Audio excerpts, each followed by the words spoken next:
نے کسی کی نہ مانی اور انکار کیا، اور 6000 فوجوں کو منتخب کر کے آگے بڑھا، جن کی سواری کے لیے 6000 باقرہ گھوڑیاں تیار کیں۔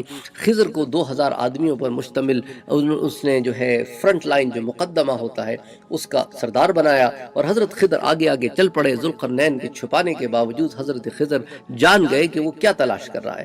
حضرت خضر چلتے چلتے ایک وادی تک پہنچ گئے، وہ سمجھ گئے کہ چشمہ اسی وادی میں ہے۔ انہوں نے وادی کے بالائی حصے پر پہنچ کر اپنے ساتھیوں کو روکا اور خود آگے بڑھ گئے۔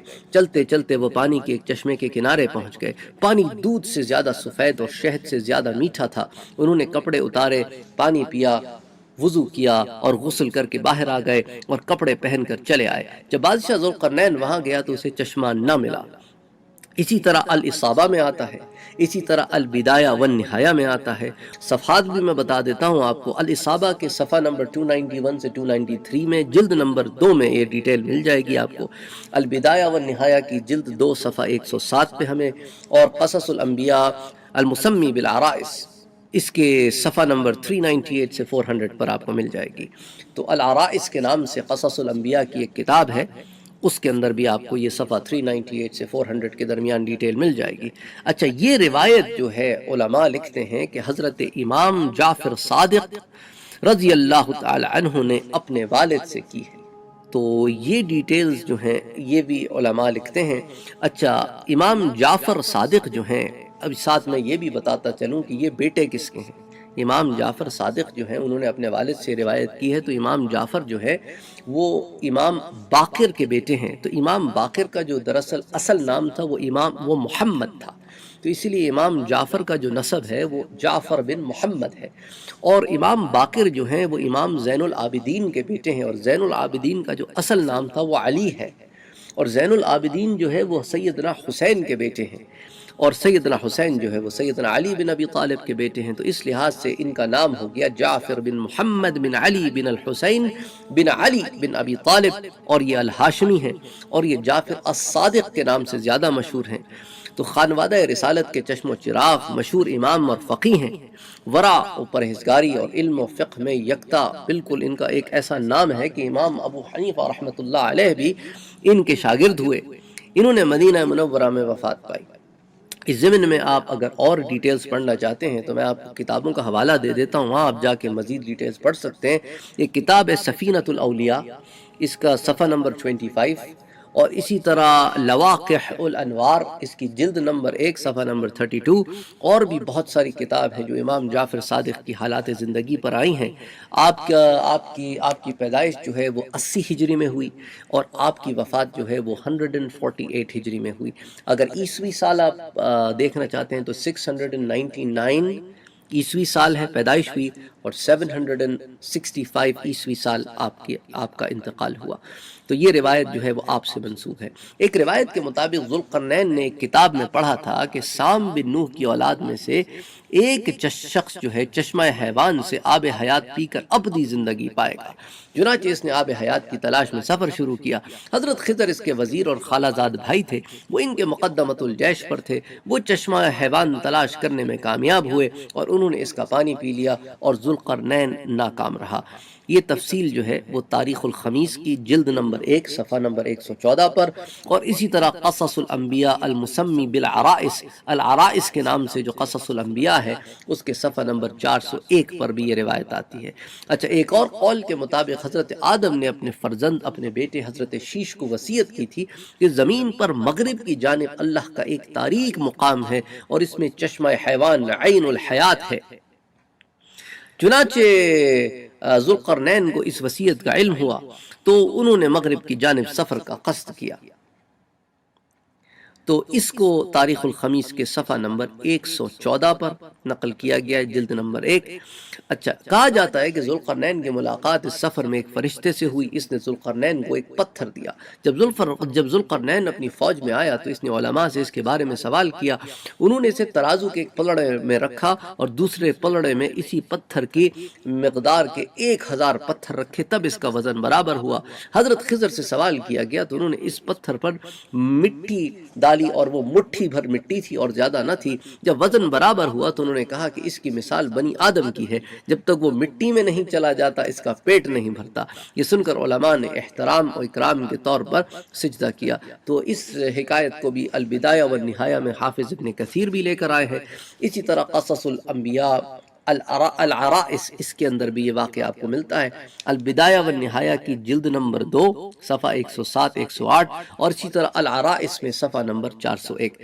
اچھا، ابو حاتم سجستانی رحمت اللہ علیہ جو ہے وہ بھی ایک روایت بیان کرتے ہیں.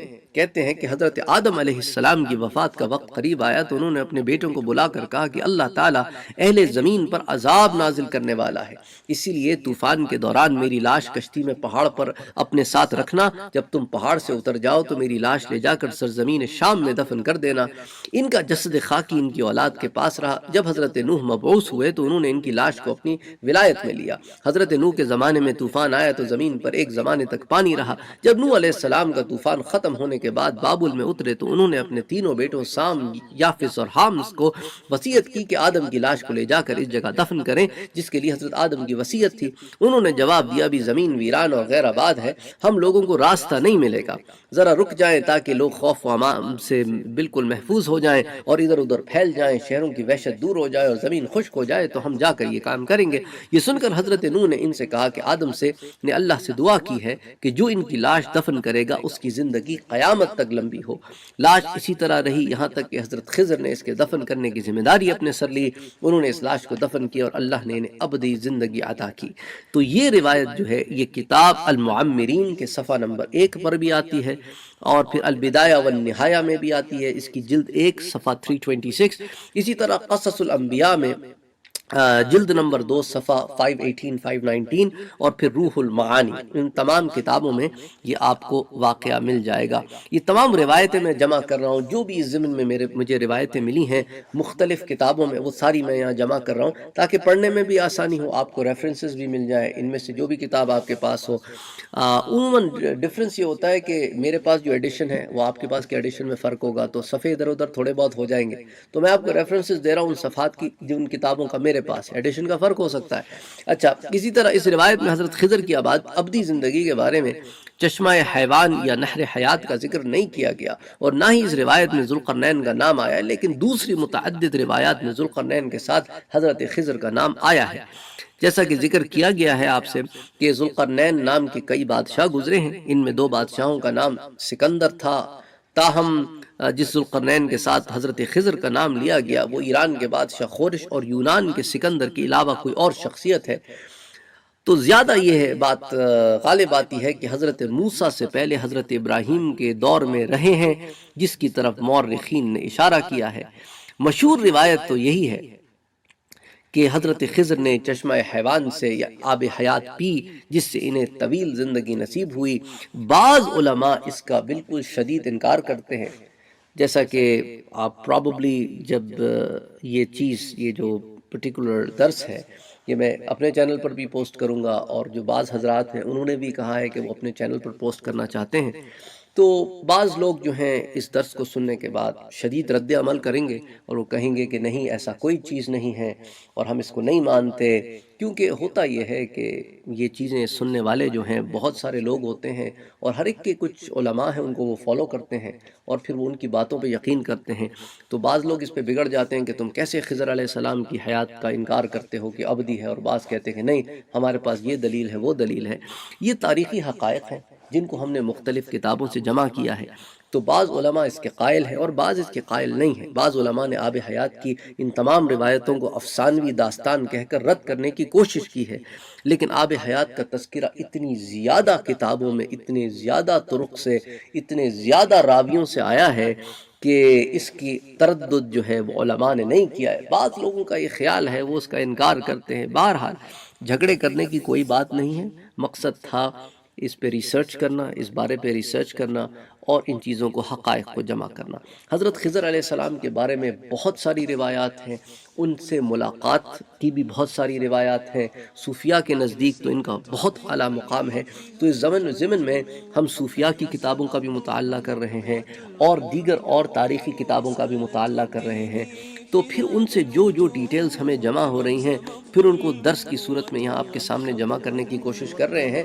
تو خضر علیہ السلام کا جو سلسلہ ہے وہ بہت طویل ہے، بہت طویل سلسلہ ہے۔ تو اس زمین میں جو جو ہمیں چیزیں جمع ملتی رہیں گی ان کو ہم جمع کر کے آپ کے سامنے پیش کرتے رہیں گے۔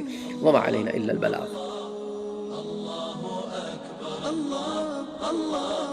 اللہ